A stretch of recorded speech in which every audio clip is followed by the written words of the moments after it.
Hi, I'm Peter J. Ray. Welcome to Adventures in History. Today's topic is the 1937 Cleveland Indians AL MLB baseball season. Again, the Tribe was playing in the American League, the junior circuit of Major League Baseball. They played 62 games at League Park and 15 games at Cleveland Municipal Stadium. So they were divided. They went back and forth depending on. Mostly at the stadium they played on Sundays and holidays on the weekends. And so they not only were traveling, half the time on the road, but when they were at home, they'd travel back and forth between League Park and Cleveland Municipal Stadium. The Tribe had a strong year in 1937. Their record was, they finished in fourth place with a record of 83-71, 12 games over 500, very good. Winning percentage of .539, 19 games out of first. First place team was the New York Yankees, who were 102-52, winning percentage of .662, really good. Second place, the Detroit Tigers, 89-65, 13 games out of first. Third place, the Chicago White Sox, 86-68. Fourth place, the Cleveland Indians, 83-71. Fifth place, the Boston Red Sox, 80-72. Sixth place, the Washington Senators, 73-80. Seventh place, the Philadelphia Athletics, 54-97. And in eighth and last place, the St. Louis Browns, 46-108, winning percentage of .299, 56 games out of first. So as we said earlier, weekend and holiday games were played at Cleveland Municipal Stadium. The rest of the games were played at League Park. The Tribe went 40-20 the last 60 games of the season, so they had a very strong finish. Opening day was moved to the stadium. Well, actually, the 1937 was the last home opener at League Park. And in that game, Johnny Allen on April 23rd was the starting pitcher, and the Tribe won 9-2 against the St. Louis Browns. Interesting thing is, during this time, Lou Gehrig's press agent, Christy Walsh, promoted the idea of Gehrig becoming the new Tarzan actor, and he posed for photographs wearing a leopard skin. Johnny Weissmuller, the current Tarzan actor at the time, said, quote, "I guess they'll be making me a ball player next." On May 6, 1937, the German blimp, the Hindenburg, burst into flames. There were 97 passengers and 35 were killed. This was in New Jersey. It was the pride of Germany's aviation industry, and this was really the end of these inflatable, were like basically a balloon or an inflated thing in the air, travel by air with these in a blimp, and the idea was, this is not safe, because they can blow up. So there was that why we pursued airplanes rather than blimps for air travel. On May 7th, 1937, the Spanish Civil War started. General Francisco Franco fought to overthrow the Spanish-American government and eventually was successful. The attendance for the Tribe home games in 1937 was 564,849, up 64,000 from 1936 for an average of 7,242 per game. Now the coaching staff, Wally Shang was back as coach. Wally Shang was the Tribe coach between 1936 and 1938. Wally Shang. George Ewell was the other coach, just two coaches. And Ewell was a Tribe player from 1919 to 1928 and in 1936. He was a part of the 1920 World Series champions, Cleveland Indians. He was a coach from 1936 to 1937. So this was the end of his time in Cleveland. And George Ewell is buried at Lakewood Park Cemetery in Rocky River, Ohio. He'd done a lot. We had a lot of good years from George Ewell. The manager in 1937 was Steve O'Neill. O'Neill played for the Cleveland Naps, renamed Cleveland Indians, from 1911 to 1923. He was a Tribe manager from 1935 to 1937. So he got fired at the end of the season. He actually was a Major League manager until 1954, and he won a World Series title as the manager of the Detroit Tigers in 1945. As I said, he was when the Tribe won the title in 1920. He was the Tribe's starting catcher. He's in the Tribe Hall of Fame. And he was fired after the season. This kind of reminds me of when the Tribe fired Charlie Manuel. the thinking was, in both cases, that Steve O'Neill and Charlie Manuel were too easy on the players, and we needed a tougher manager. And in this case, they hired Oscar Vitt, and then after Manuel was fired, they hired Eric Wedge. And actually, both Steve O'Neill won a title after leaving Cleveland, and also Charlie Manuel. And then the new managers, the Tribe was a contender, but couldn't go all the way. So I think it was a mistake, actually, in my opinion, to fire Steve O'Neill. But that's how life is. Steve O'Neill had given Cleveland a lot of good years. Steve O'Neill. Now the starting lineup, Frankie Pytlak was the catcher. Pytlak hit .315, really good. 125 hits, 60 runs scored, 15 doubles, 6 triples, a home run, 44 RBIs, 16 stolen bases, 52 walks in 125 games. And Pytlak was with Cleveland from 1932 to 1940. Frankie Pytlak. Hal Trosky was back at first base. Trosky batted .298 with 179 hits. He scored 104 runs, 36 doubles, 9 triples, 32 home runs. Really good. 128 RBIs. Wow. 3 stolen bases, 65 walks. Trosky was with the Tribe from 1933 to 1941. Played in 153 games. He's in the Tribe Hall of Fame. Mel Harder said this, quote, "I first met Hal in 1933, and he was truly a great player. In my opinion, he was the best first baseman in Cleveland Indians history. During the last few years of his career, Hal suffered from migraine headaches, and I don't know how he made it through some games. He was a good friend."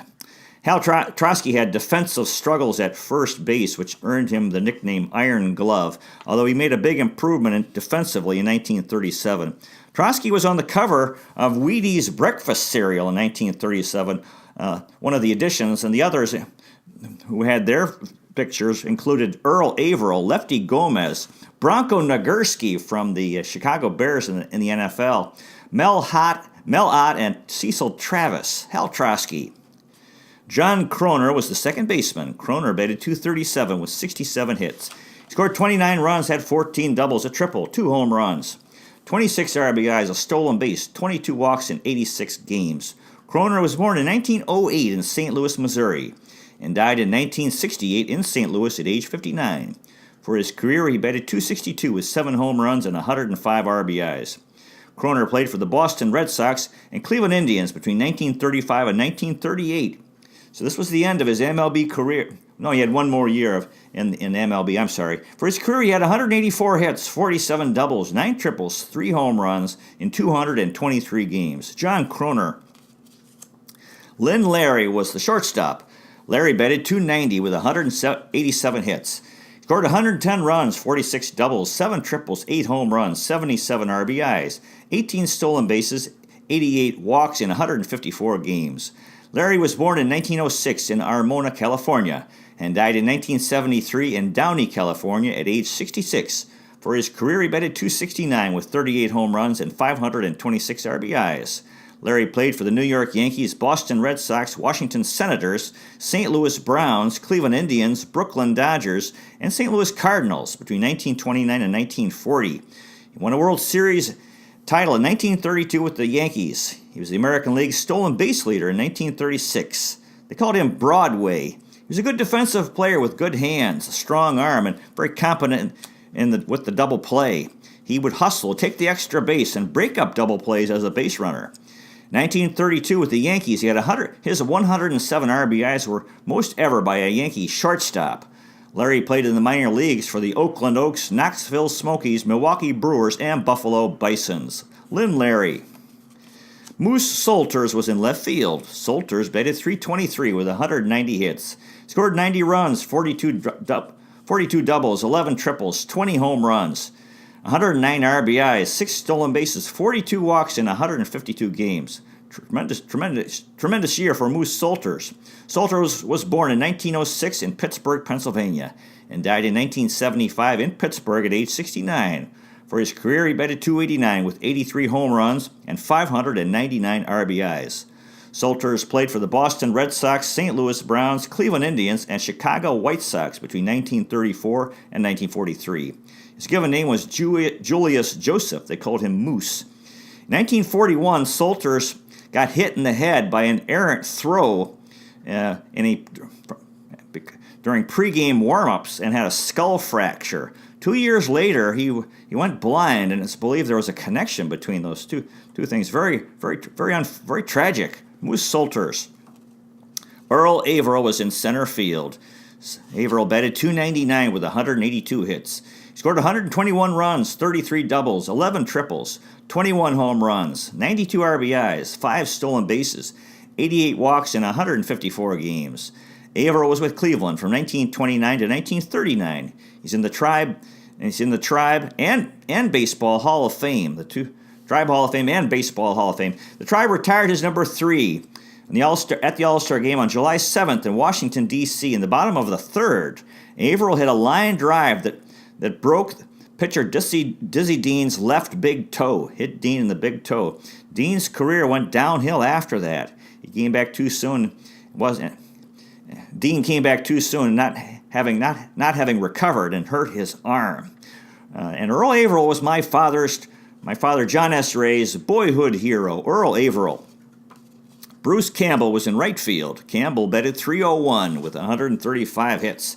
Scored 82 runs, 42 doubles, 11 triples, 4 home runs, 61 RBIs, 4 stolen bases, 67 walks in 134 games. And Campbell was with Cleveland from 1935 to 1939. Bruce Campbell. The bench players included Roy Hughes, who was an infielder. Hughes batted .277 with 96 hits. He scored 57 runs, 12 doubles, 6 triples, a home run, 40 RBIs, 11 stolen bases, 40 walks in 104 games. Hughes was with Cleveland from 1935 to 1937. And so this was the end of his time in Cleveland. His MLB career continued until 1946. Roy Hughes. Billy Sullivan was a spare catcher. Sullivan batted .286 with 48 hits. He scored 26 runs, had 12 doubles, 3 triples, 3 home runs, 22 RBIs, a stolen base, 17 walks in 72 games. Sullivan was with Cleveland in 1936 and 1937, so this was the end of his time in Cleveland. His MLB career continued until 1947. Billy Sullivan. Roy Weatherly played some outfield. Weatherly batted .201 with 27 hits. He scored 19 runs, had 4 doubles, 5 home runs, 13 RBIs, a stolen base, 6 walks in 53 games, and Weatherly was with Cleveland from 1936 to 1942. Roy Weatherly. Jeff Heath was a spare outfielder. Heath batted .230 with 14 hits. He had scored 8 runs, had a double, 4 triples, 8 RBIs in 20 games, and Heath was with Cleveland from 1936 to 1945. Jeff Heath. Joe Becker was a spare catcher. Becker batted .333 with 11 hits. He scored 3 runs, had 2 doubles, a triple, 2 RBIs, 3 walks in 18 games, and Becker was with Cleveland from 1935 to 1937. This was the end of his MLB career. He continued as an MLB coach until 1970. Joe Becker. Hugh Alexander played some outfield. Alexander batted .091 with 1 hit and 11 at-bats. He had a stolen base, struck out 5 times in 7 games. Alexander was born in 1917 in Buffalo, Missouri, and died in 2000 in Bethany, Oklahoma at age 83. Alexander played for the Cleveland Indians. His MLB career was just with the Cleveland Indians in 1937. He became a celebrated scout. After the 1937 season, he lost his left hand in a drilling accident on his family oil field in Oklahoma, which ended his playing career. He then had a short career as a bartender. The Tribe signed him to become a scout, and he ended up signing Allie Reynolds and Dale Mitchell. He had a 64-year scouting career for the Tribe, Chicago White Sox, Brooklyn and Los Angeles Dodgers, Philadelphia Phillies, Chicago Cubs. They called him Uncle Huey. Alexander signed Steve Garvey, Frank Howard, Bill Russell, Davey Lopes, and Don Sutton. Tremendous MLB stars. He co-founded the Scout of the Year program in 1984 and won the award himself in 1986. In the minor leagues, he played for the Fargo Moorhead Twins and the Springfield Indians. Hugh Alexander. Blas Monaco played some second base. Monaco batted .286 with 2 hits and 7 at-bats. He had a triple, 2 RBIs, struck out twice in 5 games. Monaco was born in 1915 in San Antonio, Texas, and died in 2000 in San Antonio at age 84.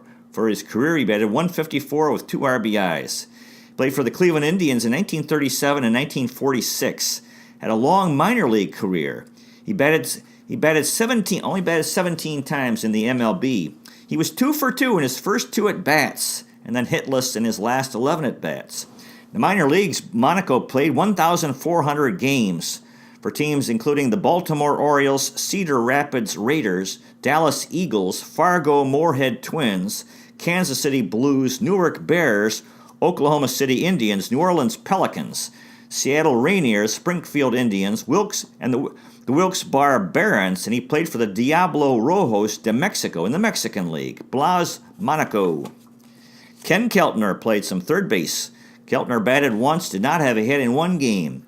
Keltner was born in 1916 in Milwaukee, Wisconsin, and died in 1991 in New Berlin, Wisconsin at age 75. For his career, he batted .276 with 163 home runs and 852 RBIs.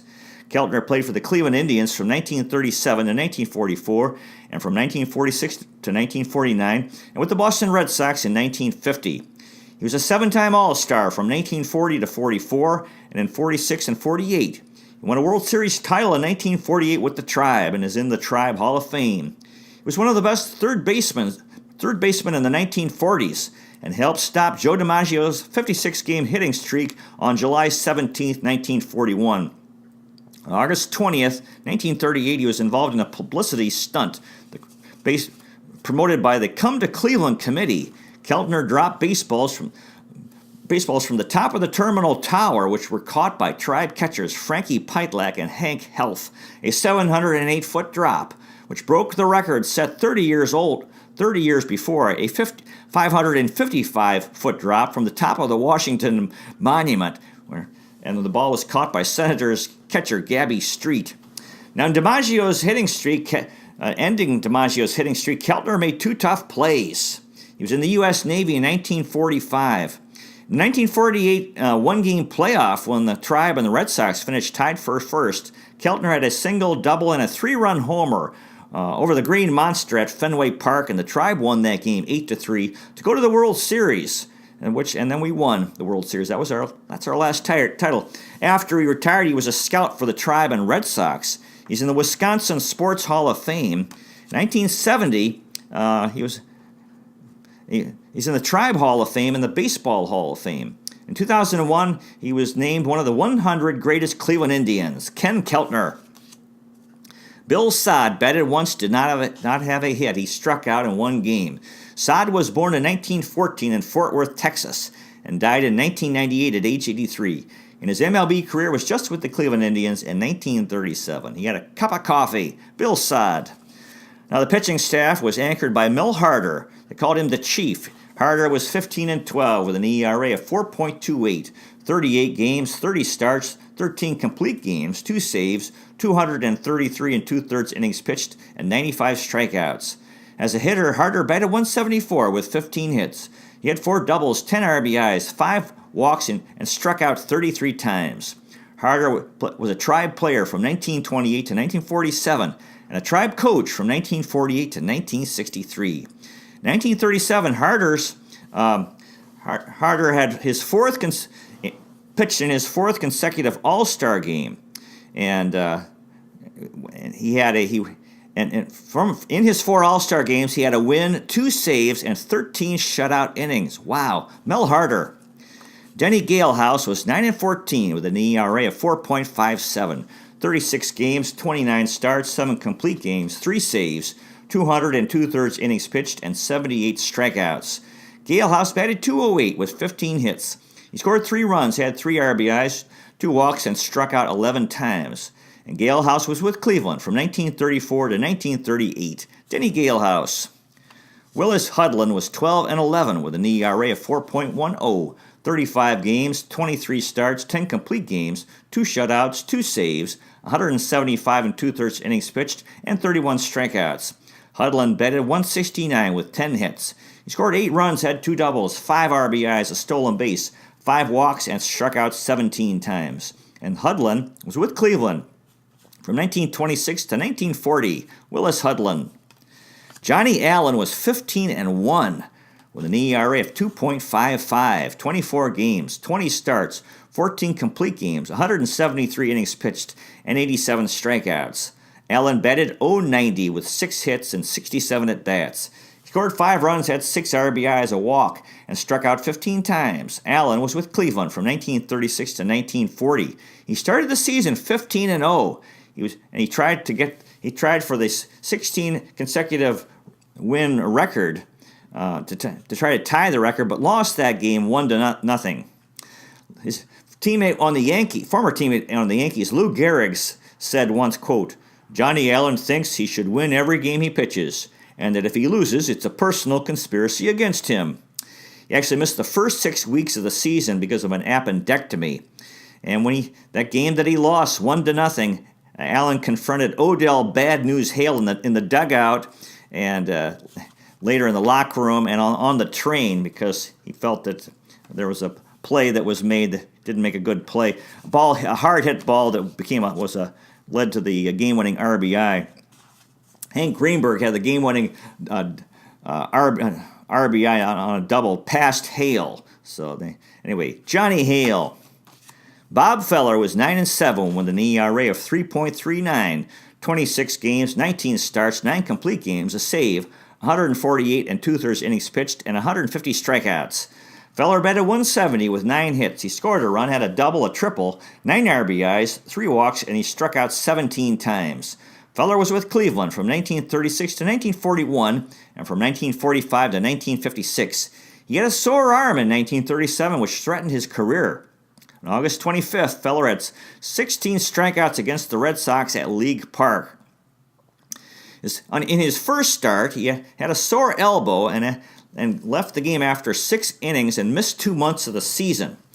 In spring training in New Orleans, Feller had a tutor to help him graduate from high school, and he went home, took time off to go home to graduate from high school. Feller said, quote, "When I wasn't working on my fastball curve and change of pace, I was working on my English, history, and math. The only pitcher in baseball who had to do homework in the evening at the hotel." His high school graduation was in June of 1937. The Des Moines Register-Tribune newspaper sent a private plane, the Good News 2, a single-engine biwing that flew Feller home. His high school graduation was broadcast live on NBC radio. His class motto was, the higher we rise, the better the view. Now, his elbow pain disappeared after he visited a chiropractor in Cleveland, A.L. Austin, a bone muscle manipulator. Feller said, quote, "He grabbed my right wrist with his left hand and my elbow with his right arm. He gave a sudden twist and darn near pulled my arm apart. The pain was blinding, but only for a moment. Then magically the pain was gone." And the bill for this man was $10. In a game at Cleveland Municipal Stadium, 59,000 fans came to watch the Tribe and Yankees battle. Feller was the pitcher, and in the 9th inning, the game was tied 1-1 when Joe DiMaggio had a grand slam to help New York win 5-1. Feller said this, quote, "It always bothered Mom that I never was homesick, not even in my first weeks away from home. I was doing what I wanted to do, getting a start in the profession I loved." Feller lived in a rooming house at 1910 East 89th Street and said, quote, "The most fun I had there was listening to the tales of a Civil War veteran who was living there. We found all the entertainment we wanted at the movies and on the radio. I loved going to see Snow White, The Wizard of Oz, and Gone with the Wind at the Palace, the State, and the Hippodrome theaters, all on Euclid Avenue. If you really wanted to go first class, you could go to see the big bands at the Hollenden House or the Cleveland and Statler hotels. Me, I stayed in my room, lifted my dumbbells, and went to bed early." On September 2nd, he won against the Yankees 4-0 and struck out Lou Gehrig 3 times. Quote, and Feller said, quote, "Lou Gehrig, one of the top hitters in baseball for more than 10 years, couldn't hit my curveball. I didn't need any more encouragement than that." After the game, Gehrig said to Feller, quote, "Just keep pitching, Bob. You're going to do all right in this league." Time magazine featured Feller on the cover of the magazine on April 19th, 1937. Feller had an endorsement deal with a candy bar produced in Cleveland. He refused to endorse alcohol or tobacco products. In spring training, there were exhibition games to start before the season. On March 29th in Vicksburg, Mississippi, the Tribe and the New York Giants played Bob Feller against Carl Hubbell. Now, Feller's his high school graduation, he was interviewed by broadcaster Ronald Reagan, who was elected U.S. President in 1980. After the season, Feller barnstormed in Minneapolis, Cedar Rapids, Kansas City, Tulsa, Oklahoma, and Los Angeles, and made $4,000 in 2 weeks, or 40% of his annual salary. Bob Feller. Earl Whitehill was 8-8 with an ERA of 6.49, 33 games, 22 starts, 6 complete games, a shutout, 2 saves, 147 innings pitched, and 53 strikeouts. Whitehill batted .224 with 11 hits. He scored 6 runs, had a double, 6 RBIs, a stolen base, and walked 5 times. Whitehill was born in 1899 in Cedar Rapids, Iowa, and died in 1954 in Omaha, Nebraska at age 55. He won 218 games. Wow, he lost 185 and had an ERA of 4.36 and 1,350 strikeouts. Whitehill pitched for the Detroit Tigers, Washington Senators, Cleveland Indians, and Chicago Cubs between 1923 and 1939. He's in the top 10. He was in the top 10 for wins in the American League 6 times, and in the top 10 for strikeouts in the American League 8 times. They called him the Earl. He was handsome and often temperamental. He was a top pitcher in the Roaring Twenties, had a celebrity marriage to Violet Geisinger, who reportedly was a model for Sun-Made Raisins in the 1920s. It was known as the Sun-Made Raisin Girl. Now that may be just an urban legend. The American League in the American League in 1933 with the Senators. He pitched for the Senators. Won an American League title. After he retired, he was a coach for the Tribe, the Philadelphia Phillies, and in the minor leagues. He was a sales rep for A.G. Spalding sporting goods firm. He died after a car accident at age 54. He had the worst ERA of any 200-game winner, 4.36. The minor leagues, Whitehill pitched for the Des Moines Boosters, Columbia Comers, Birmingham Barons, and Buffalo Bisons. Earl Whitehill. Now, Joe Heving was a relief pitcher and a closer. Heving was 8-4 with an ERA of 4.83, 40 games, no starts, 5 saves, 72 2/3 innings pitched, and 35 strikeouts. Heving batted .263 with 5 hits. He scored 3 runs, had a double, and 3 RBIs. Heving was born in 1900 in Covington, Kentucky, and died in 1970 in Covington at age 69. For his career, he was 76-48 with an ERA of 3.90 and 429 strikeouts, as well as 63 saves. Heving pitched for the New York Giants, Chicago White Sox, Cleveland Indians, Boston Red Sox, and back with the Tribe, and then the Boston Braves between 1930 and 1945. In 1944, he led the American League. He led American League pitchers with 63 appearances, and he was the only grandfather in the league at that time. From 1942 to 1944, he was the oldest player in the American League, having pitched in the minor leagues for the Bartlesville Bearcats, Topeka Senators, Asheville Tourists, Portsmouth Truckers, Memphis Chickasaws, and Rochester Red Wings. Joe Heving. Lloyd Brown was 2-6 with an ERA of 6.55, 31 games, 5 starts, 2 complete games, 77 innings pitched, and 32 strikeouts. Brown batted .167 with 4 hits. He scored a run, had a double, and an RBI. Brown pitched for the Cleveland Indians. Brown was with Cleveland from 1934 to 1937, so this was the end of his time in Cleveland. He continued in the major leagues until 1940. Lloyd Brown. Whit Wyatt was 2-3 with an ERA of 4.44, 29 games, 4 starts, 2 complete games, 73 innings pitched, and 52 strikeouts. Wyatt batted .389 with 7 hits and 18 at-bats. Really good. He scored 2 runs, had 2 doubles, 3 RBIs, and walked twice. Wyatt was born in 1907 in Kensington, Georgia, and died in 1999 in Carrollton, Georgia at age 91. For his career, he was 106-95 with an ERA of 3.79 and 872 strikeouts. Fine career. Wyatt pitched for the Detroit Tigers, Chicago White Sox, Cleveland Indians, Brooklyn Dodgers, and Philadelphia Phillies between 1929 and 1945. He was a 4-time All-Star between 1939 and 1942, National League wins leader in 1941, and in 1941. In 1941, he won a National League title with the Brooklyn Dodgers. He was a high school phenom and had 23 strikeouts in high school against college players. Wyatt went to the Georgia Institute of Technology. In 1941, the World Series, he won the only game that the Dodgers won against the Yankees.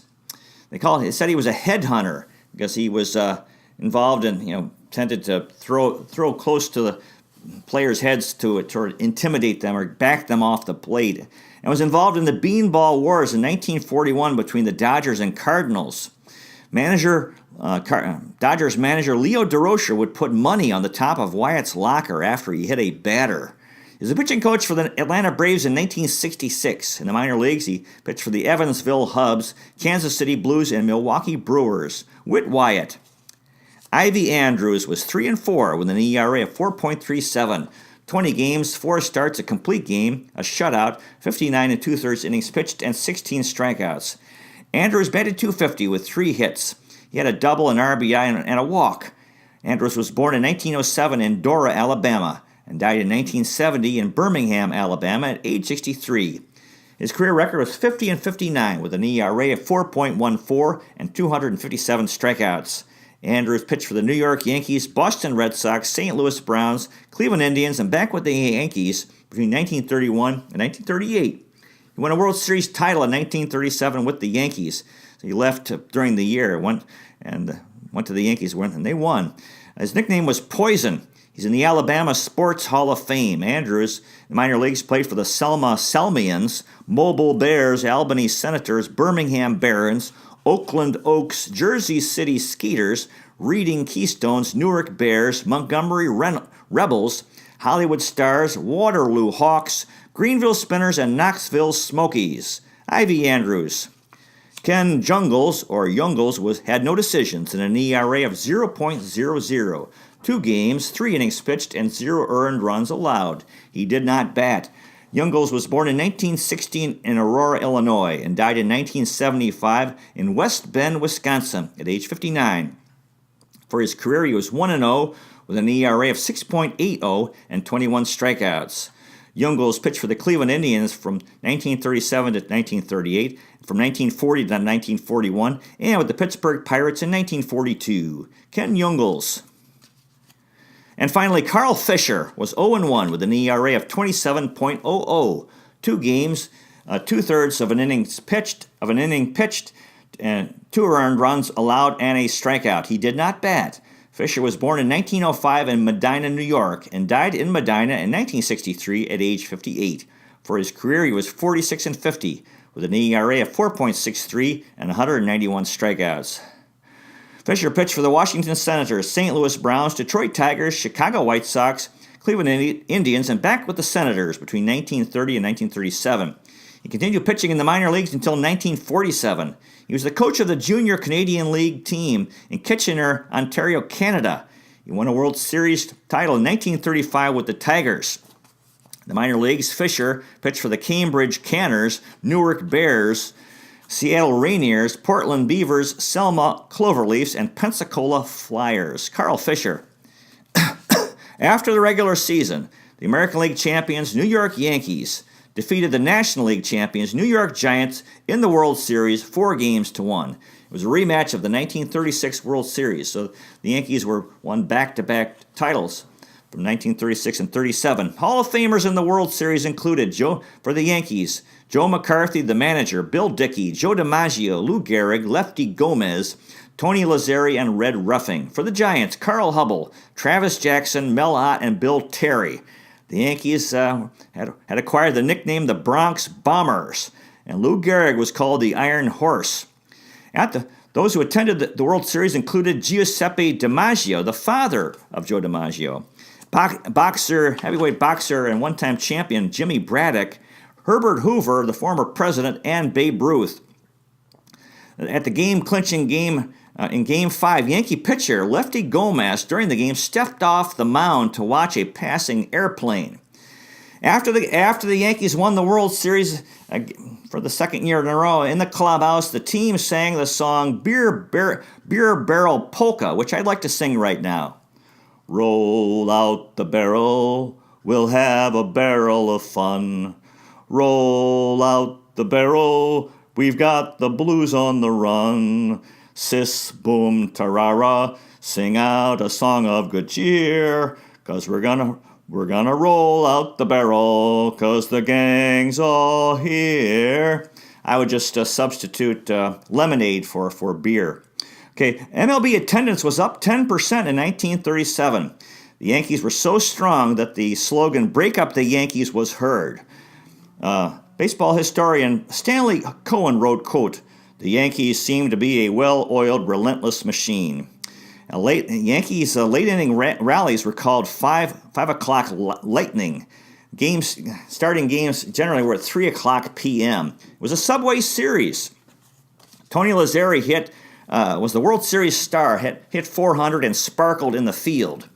Now, the MVPs for 1937 in the American League, Charlie Gehringer for the Detroit Tigers, and in the National League, Joe Medwick for the St. Louis Cardinals. So that's the story of the 1937 Cleveland Indians. They had a good year, a very strong year, a year to be proud of. God bless the fellows who played for the Cleveland Indians in 1937, and everyone else associated with the team, including the fans, especially the Civil War veterans, Spanish-American War veterans, and First World War veterans. Captains of the Cuyahoga, lovers of Lake Erie, Terminal Tower Power, fans of the Free Stamp Statue and the Fountain of Eternal Life, Euclid Avenue Electricity, Severance Hall Stalwarts, Cleveland Museum of Art enthusiasts, Rock and Roll Museum, Hall of Fame and Museum rebels, Christmas Story House happy people, First Energy Stadium friends, Progressive Field pals, Quicken Loans Arena enthusiasts, Tribe, Browns, Cavs, Monsters, and Gladiators rule. Cleveland, City of Champions. Cleveland is the best location in the nation on the north coast of America. New York is the Big Apple. Cleveland is a plum. Before you know it, it'll be opening day 2019. Go Tribe, this is our year. You might consider checking out our website, Adventures in History with Peter J. Ray at peterjray.com. Thank you so much for watching. I really appreciate it. God bless you. Take care, and I'll see you next time.